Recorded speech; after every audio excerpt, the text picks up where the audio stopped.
Perfect Game released its preseason baseball rankings today. Where did Tennessee come in? Is it justified? Do I think it's fair? What do I think about Tennessee's chances as we get into that year? I'm going to talk about it right after this. Pick a side, pick your poison.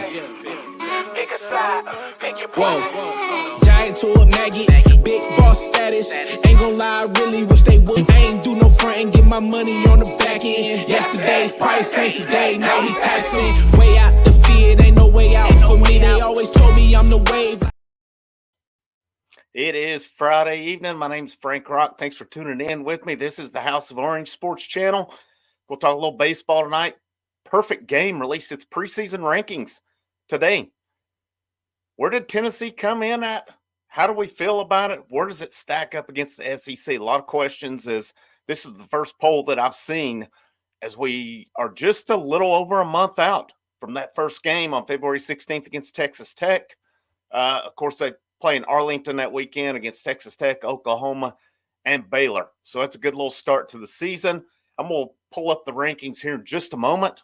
Look at those. We'll point some things out. I talked a little bit yesterday. I recorded last night about Tennessee placed 3 guys on the All-American team. They placed Drew Beam and Billy Amick second team and placed Christian Moore on the third team as well. What do Tennessee's prospects look like along the way? Who's coming in that can help? That remains to be seen at this point. But just going to share the screen here just a moment, pull it up. So again, released today, Perfect Game comes up their rankings, and here we go. We see Tennessee at number 11. Number 11, not too bad, because I do feel there's some questions on this team. There are some unknowns. That's good with the unknowns. The bad is that comes in 6th in the SEC. People can talk about football all they want to, about how stacked the conference is in football. It is ridiculous. And baseball here, just in the top 11, you have 6 SEC teams. As I scroll down, here's South Carolina, 7th, Auburn, your 8th team.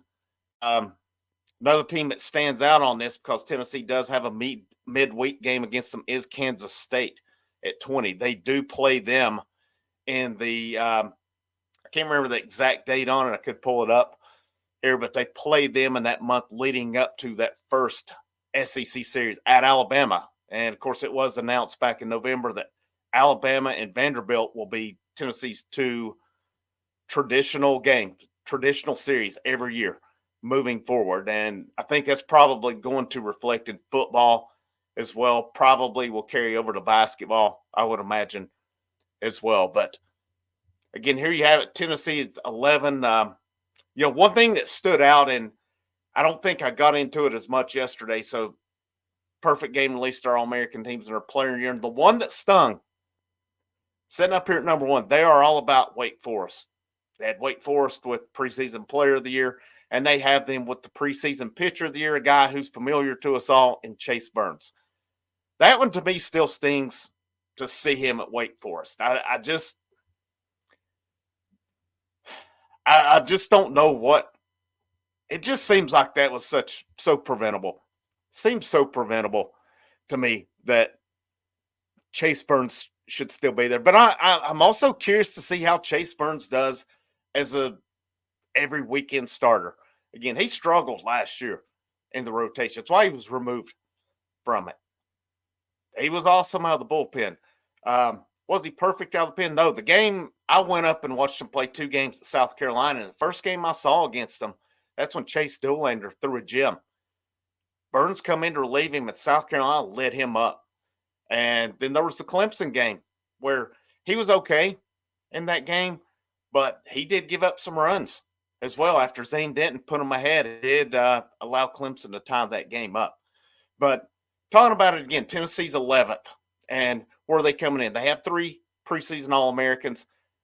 What we know for sure, Drew Beam is going to anchor that rotation. He's going to be the Friday night guy. It's not been announced, but he is your lone returning starter from last year's weekend rotation. Who's the other 2 spots going to go to? I think A.J. Russell is going to be one of them. He was a freshman last year. He looked good in his appearances. And then who's going to be the third guy?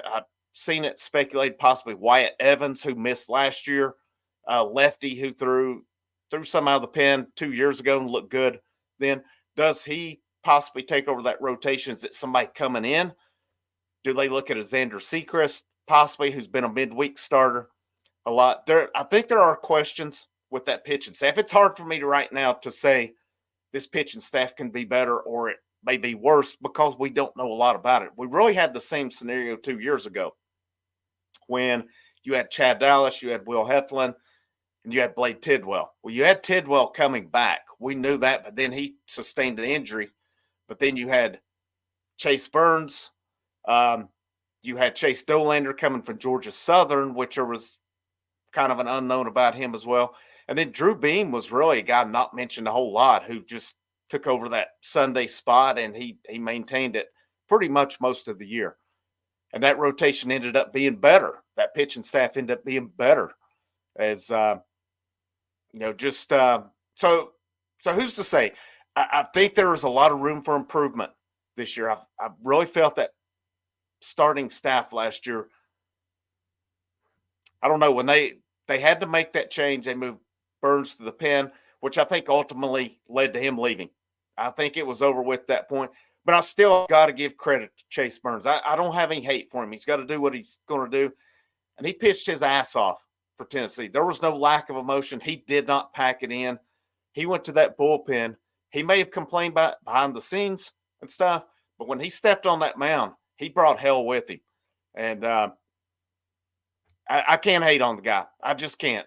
I think the ball's been dropped. Does he have fault in it? I'm not. I think it took two to tango on this one, and I think both sides dropped the ball on this one. But I look at Tennessee's lineup, what we know. Billy Amick is brought in from Clemson, hit over 400 last year. I think this guy's going to be a big addition to the lineup. Christian Moore, where's he going to play? Is he going to be second or short? There's still some questions on Zane Denton. I talked about yesterday. I said, well, with him returning, there's still questions. I know he announced he's returning, but I don't know that it's for sure. He wasn't in fall practice or anything. I don't know that it's for sure that he returns. So who's going to take that other midfield spot? Blake Burke's going to take first base. Tennessee upgraded at catcher, Cannon Peebles. That's going to be an upgrade. I don't know from a defensive perspective, but definitely from an offensive perspective. You got Hunter Ensley in the outfield. You got Kavaris Tears. You got other guys that you can add in there as well. I think the outfield is going to be fine. I think the offense is going to be fine. This team's going to score runs. Now, I have some videos coming up with questions on how this team plays and how it relates to Omaha. But I think preseason 11 is pretty good, and I think they have a chance to surpass that. Obviously, you have a chance to go backwards with it as well.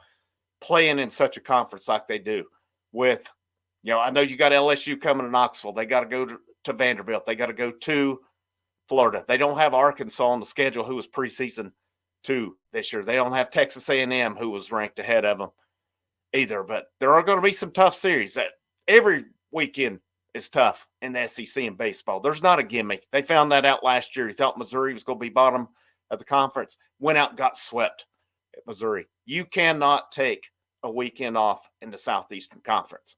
But, we'll see. I'm curious to see the other preseason polls. When looking around, I haven't seen any more at this point. I've seen things from last year projecting who could get to Omaha.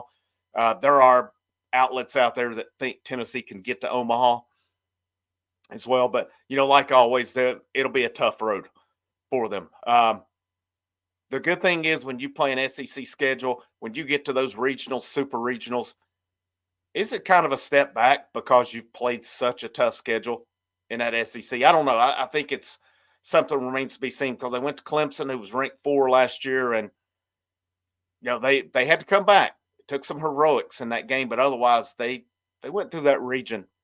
They handled business. And then the Southern Miss, of course, didn't get off to a good start. They handled their business the last 2 games. But I'm going to wrap this thing up. We'll bring you a Ole Miss preview here in just a bit. We'll break that down and talk about what's coming tomorrow night with that game at 6 o'clock, Tennessee versus Ole Miss in basketball.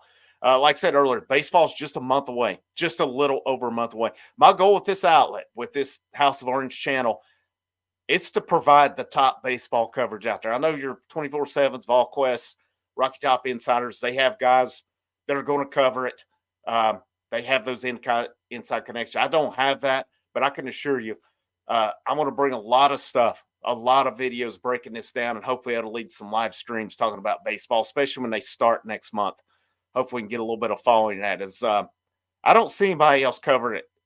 There's other outlets, there's other podcasts, other YouTubes that may talk about it some, but none is that devoted to baseball. It's when it's in season they'll talk about it. This channel is going to be devoted to baseball. It's going to be devoted to basketball. It's going to be devoted to football as well. A lot of people are covering football. I can't, not a lot as many cover basketball and baseball. That's where we're going to hopefully put things. That's where we can hopefully fill in some is with those coverage, talking about both of those brands. But my name's Frank Rock. This is the House of Orange. I appreciate you guys tuning in. Make sure at the end, if you like it, subscribe it, you'll share it out. But I'll be dropping something again here in a few minutes. I'll get this posted right now. But if you guys enjoy your Friday evening, take care and go Vols.